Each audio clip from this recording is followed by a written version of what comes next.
Alright guys, so this is going to be the most comprehensive training on exactly what to do, including hidden emails that no one knows about, right? I had to pay some very high-ranking lawyers a lot of money to get access to these emails, and I'm giving them to you guys for free, right? But before you act, read the entire thing, right? It's very important the order in which you do things, right?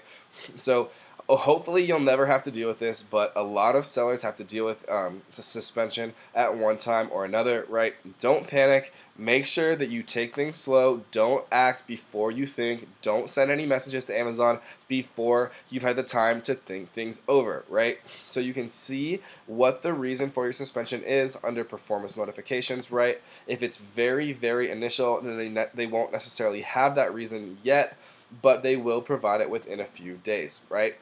So what you need to do is once you know the reason for your suspension, right? What you need to do is create what's called a plan of action, right? So what a plan of action is basically uh, a Word document that you create highlighting exactly, what the issue was that caused you to be suspended, what your plan of action is to never allow those same actions to reoccur, and, how you're going to, follow all of Amazon's rules and be a good little boy, right?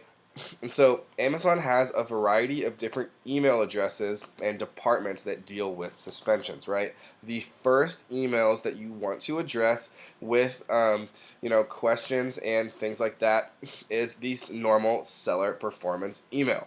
Before you email the seller performance email, definitely head over to your performance and performance notifications section, right? This is where you'll see the reason for your suspension. This is where you'll submit your initial appeal, right? Before you send out any emails at all, you want to issue your appeal through the performance notifications section of your Seller Central account, right?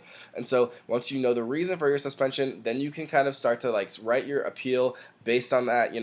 These are the reasons that I infringed on intellectual property, right? My graphic artist did so without my knowledge. I didn't do my due diligence checking against, applicable copyright and image search engines to ensure the originality and validity of the graphic design work. I have since found a new graphic designer recommended by a friend, and I will, forever in the future ensure that all works from this graphic artist are original in nature, something like that, right? And so once you don't get a response from performance notifications, right, and it will happen, Amazon is absolutely terrible about this. They really, truly do not care about a single individual seller. And I know it sucks hearing that. It sucks for me too. I love Amazon, but they're absolutely terrible about suspensions, right? And so you want to do everything right the very first time and to minimize the amount of time and the amount of pain that you're going to be put through by a single suspension, right? So I've heard of people getting suspended for having a portion of an unlisted picture having a piece of intellectual property infringing artwork, right? And so an unlisted, right, not active, partial IP infringement image, right? So think about that. And this person spent over a month getting their account reactivated because of this, right? And so it's absolutely terrible, right? So you want to be careful up front, but once this does happen, right, I have all the emails for you to do this with, right? So once you get a response from Seller Performance, right, or if you don't get a response from Seller Performance, send your same appeal email saying, this is the plan of action. I'm sorry for what I did. I understand it, right? Amazon wants you to take accountability. This is what I'll do to prevent it in the future, right? You can use these second set of emails, right? And by the way, so you'll be given a case manager email, right? So it'll appear something like, it'll say seller dash performance, and then it'll be like 1Z XY765437777, right? So it'll have like a long string of hexadecimal, and it'll be an email address that's seller performance, but it's a specific case ID for your specific case, right? So this is the one that you want to respond to first with any like additional queries they have. Whatever they're telling you to do it exactly, right? Not kind of, do it exactly, right? So if you don't get any responses after, a week or two, right, then there's some escalation emails, right? PQ at Amazon.com, PQ review at Amazon.com, escalation PQ, 911 escalation PQ, right?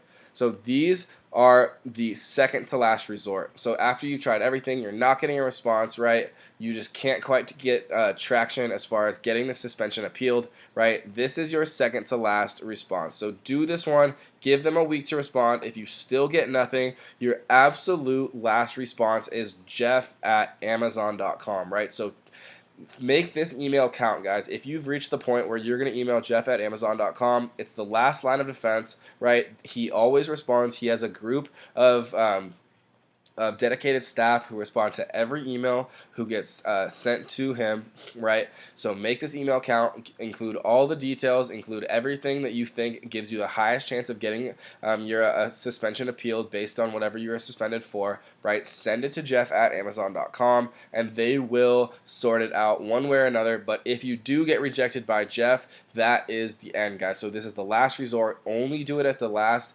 possible if you have no other options, right? But these are all the different emails, and you have it in your resources, right? This is exactly what to do in order if you get suspended.